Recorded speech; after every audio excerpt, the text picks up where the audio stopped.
The old house hunkers on its hill, all peeling white paint, bay windows, and spindled wooden railings overgrown with climbing roses and poison oak. Rose runners have prized off clapboards that now hang snarled in the canes.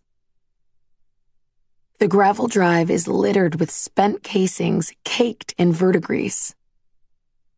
Martin Alveston gets out of the truck and does not look back at Turtle, sitting in the cab, but walks up the porch, his jungle boots sounding hollowly on the boards, a big man in flannel and Levi's opening the sliding glass doors.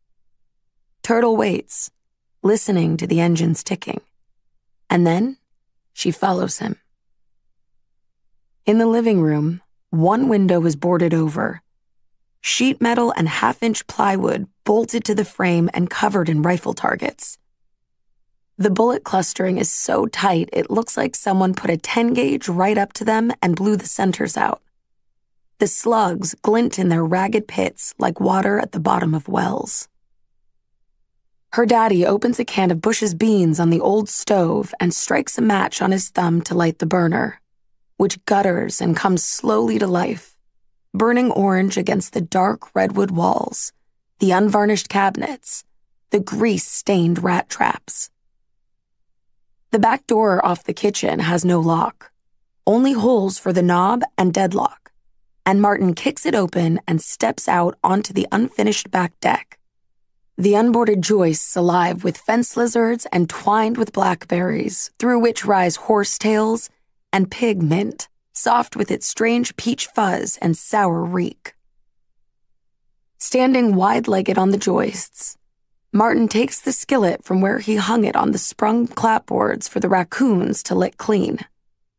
He cranks the spigot open with a rusted crescent wrench and blasts the cast iron with water, ripping up handfuls of horsetail to scrub at problem places. Then he comes in and sets it on the burner, and the water hisses and spits. He opens the lightless olive green refrigerator and takes out 2 steaks wrapped in brown butcher paper and draws his Daniel Winkler belt knife and wipes it across the thigh of his Levi's and sticks each steak with the point and flips them one by one onto the skillet.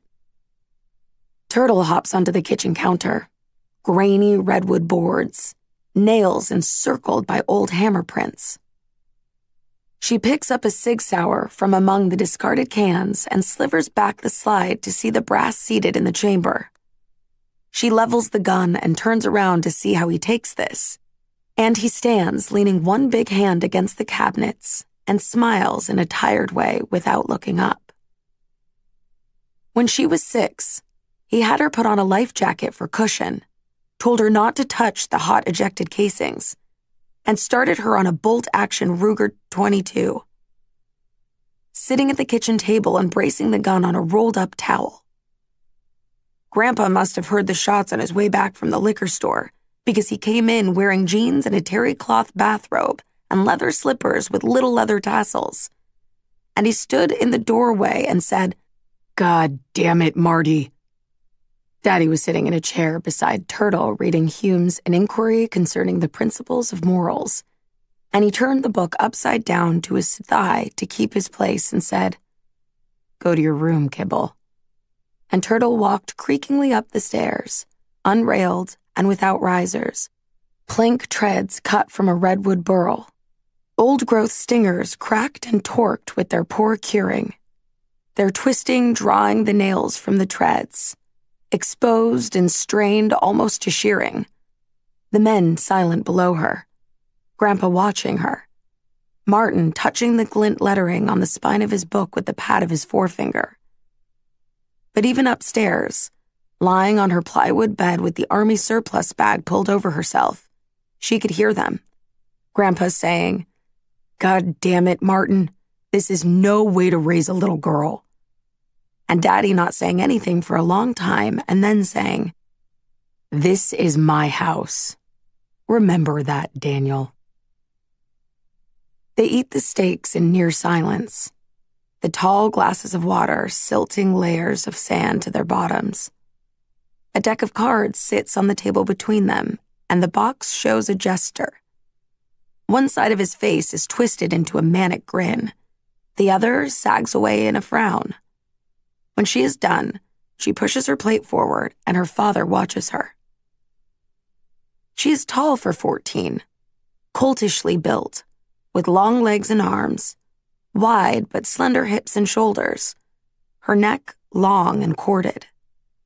Her eyes are her most striking feature, blue, almond-shaped in a face that is too lean, with wide, sharp cheekbones and her crooked, toothy mouth. An ugly face, she knows, and an unusual one. Her hair is thick and blonde, bleached in streaks by the sun. Her skin is constellated with copper-brown freckles.